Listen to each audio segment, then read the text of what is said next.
கர்த்தருடைய நாமத்துக்கு மகிமை உண்டாவதாக. எல்லாரும் எப்படி இருக்கீங்க? சந்தோஷமா இருக்கீங்களா?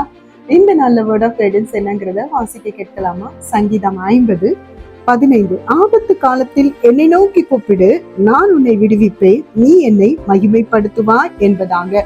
ஆம் தேவ பிள்ளைகளே, ஆபத்தான காலம் வரும் பொழுது ஆண்டவர் சொல்றாரு, என்னை நோக்கி கூப்பிடு. ஆம் தேவ பிள்ளைகளே, அவரை நோக்கி கூப்பிடுறது ரொம்ப முக்கியமானது. நீங்க யாரை நோக்கி கூப்பிட்டு இருக்கீங்க? ஆண்டவரை நோக்கி கூப்பிடுங்க. இந்த வசனத்துக்கு முக்கியமா மேல ஒரு வசனம் இருக்குங்க. எப்படி கூப்பிடணுங்கிறதும் அந்த வார்த்தையில இருக்கு. எப்படி தெரியுமாங்களா?